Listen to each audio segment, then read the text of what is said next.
Est-ce que vous avez le sentiment que ce que je vis là vous est inaccessible?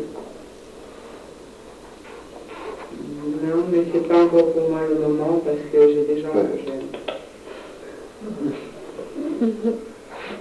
Ou par vous. Est-ce que vous avez le sentiment que ce qui est là vous est inaccessible, là, a priori? Bon, alors. J'ai tellement de cas, je souffre moins que les gens. Vous souffrez d'altruisme inconsidéré.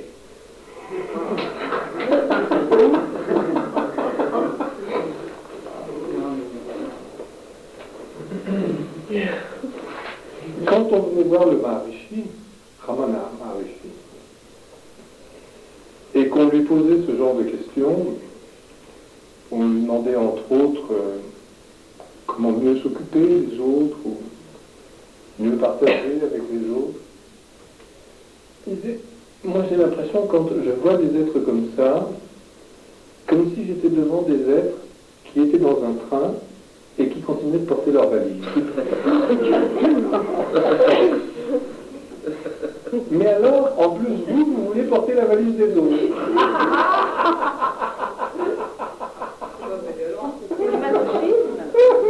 Non, c'est très...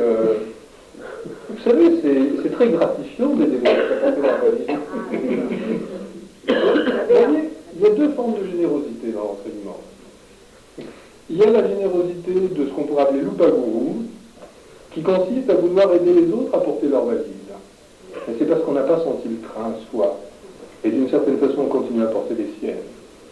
Et puis il y a la générosité du gourou. Celui qui a senti le train, qui a déposé ses valises, et qui, par son simple rayonnement, parce qu'il ne porte plus les siennes, va peu à peu contaminer les autres, faire en sorte que les autres sentent le train et posent leurs valises. Voilà. À bientôt.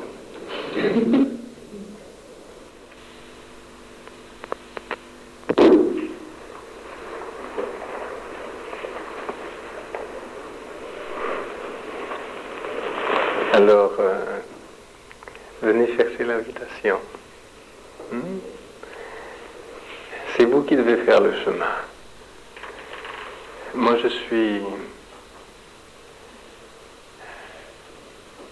ici pour vous. Il faut venir me chercher.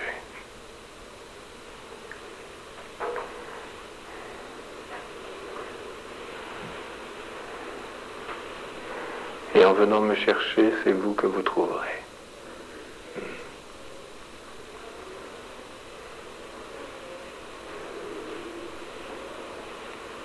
C'est là, maintenant. Ça dépend de vous.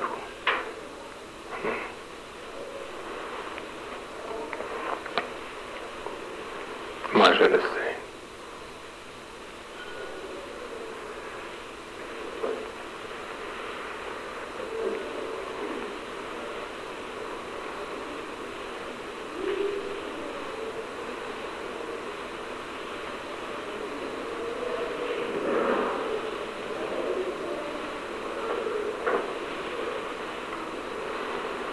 Maintenant, si vous avez des questions à me poser. Moi j'en ai une, mais il faut que je raconte quelque chose avant. Ça m'est arrivé avant la question. Au lendemain du séminaire, j'étais à l'hôtel avant, dans une chambre, et à minuit et demi, je venais de fermer la lumière, il y a quelqu'un qui est arrivé, qui a traversé la terrasse, où mon volet était entrouvert, et qui a failli rentrer dans ma chambre. Donc je me souviens des pas, et puis du nombre. Alors j'ai hurlé, puis la personne est partie en courant. Et alors à la suite de ça, je voulais savoir, Yvan, est-ce que des désirs inconscients refoulés, des pulsions sexuelles peuvent provoquer, est-ce que on peut provoquer avec son inconscient dans telle situation? Est-ce que l'inconscient, mon inconscient peut provoquer dans telle situation?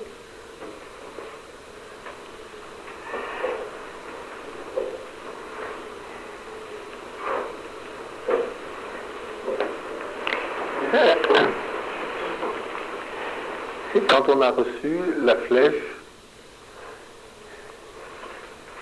deux possibilités. Ou on cherche qui l'a envoyé, ou on cherche à l'enlever.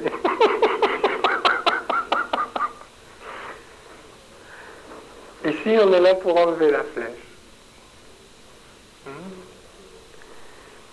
Que je te dise oui ou non ne changera rien à l'affaire. Par contre, il est possible de vivre cette situation-là d'une certaine façon. L'important, c'est comment tu as vécu, toi, cette situation.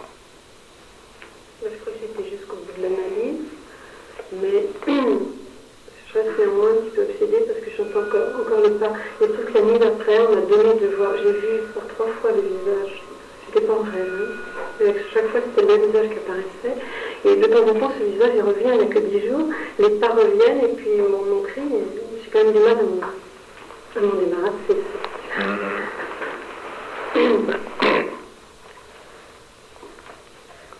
Faut pas chercher à se débarrasser.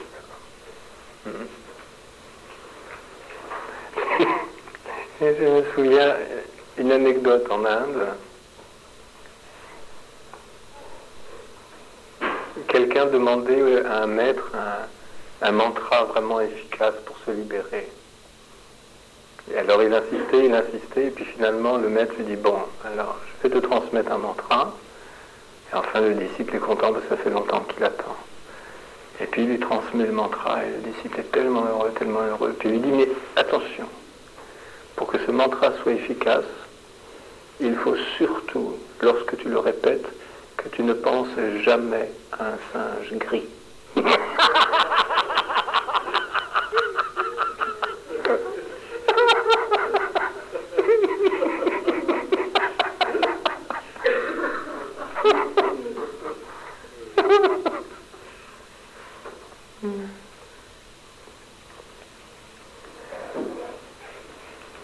Plus tu te fixes sur quelque chose, plus c'est obsessionnel.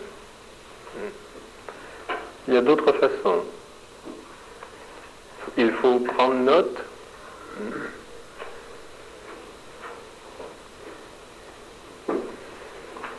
d'énoncer les mécanismes en toi qui favorisent ce genre de comportement, de peur, de réaction. Mais surtout ne pas attendre de cette simple dénonciation, ne pas attendre la disparition du mécanisme. Ça a été comme ça, tu as réagi comme ça, tu l'as vu. Non. Maintenant, si tu suis vraiment un enseignement, tu sais que d'une part, tu dois mettre le mécanisme en évidence sans culpabiliser.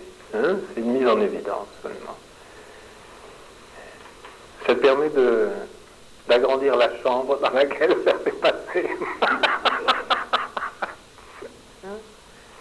Et puis à côté de ça, tu as l'affirmation du vrai, le rappel du réel. Tu as rappelé le réel à ce moment-là? Si tu t'oublies, alors le monde se rappelle pour toi. Si tu t'oublies, le monde, lui, ne t'oublie pas. Tu sens ce que je veux dire? Si toi, tu t'oublies dans une réaction émotionnelle, si tu ne rappelles pas dans ta conscience le support de la réalité, l'argument du réel, si tu ne te nourris pas de ça, le monde se nourrit de toi. Et à ce moment-là, tu aggraves ton cas.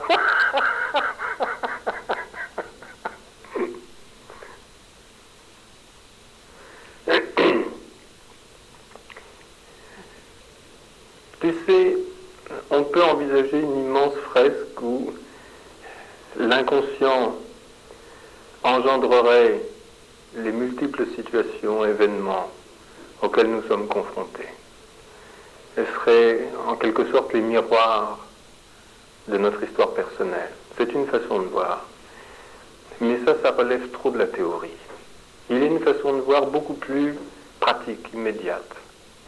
C'est comment toi, tu vis quelque situation que ce soit. Qu'elle soit engendrée par ton inconscient ou pas, l'important c'est la façon dont tu la vis.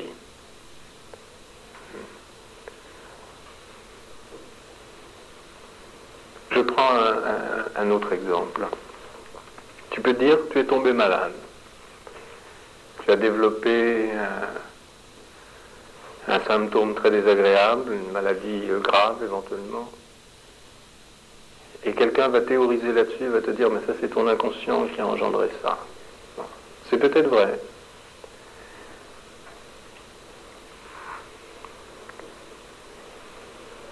Maintenant, tu rencontres un sage dont on dit, dont la vie semble montrer qu'il est libéré. Et lui développe une maladie, la même que la tienne. Si toi, tu vis uniquement sur la théorie de la projection de l'inconscient, je vais te dire, tiens, son inconscient a projeté une maladie. Et tu vas agrandir ta théorie, ou tu vas dire que l'inconscient continue de fonctionner chez les sages, ou tu vas dire, tiens, celui-là, c'est pas un sage. Maintenant, si tu restes auprès de ce sage, qu'est-ce que tu vas voir? Si c'est un sage, il a une façon très particulière de vivre sa maladie. Il vit sa maladie en pleine santé. Non. À ce moment-là, il y a un enseignement pour toi. Quelle que soit la nature de ce qui a engendré cette maladie, il y a deux façons de la vivre. Ou tu es malade, tu t'identifies à une malade, et là c'est désastreux, mais ça fait marcher les médicaments, et puis le reste. Ou la maladie existe, mais il n'y a pas de malade. Il peut y avoir des médicaments aussi, mais il n'y a pas de malade. L'enseignement, même si éventuellement on peut à l'occasion dire, tiens, à cause de telle inhibition comportementale, on a engendré tel stress, telle névrose, et puis telle somatisation, on peut expliquer des choses comme ça. Mais ce qui nous concerne ici, c'est comment se libérer. Et se libérer ne veut pas dire éliminer un symptôme, se débarrasser d'une situation.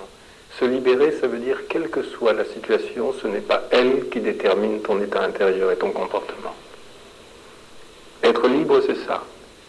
C'est être libre, quelle que soit la situation. Ce n'est plus la situation qui détermine ton comportement.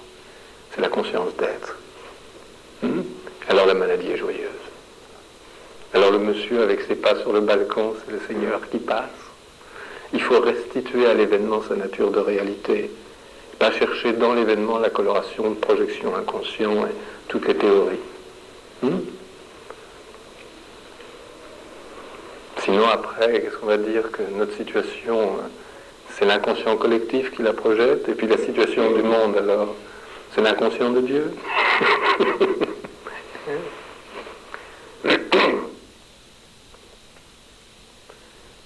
Ça a une valeur au niveau des théories.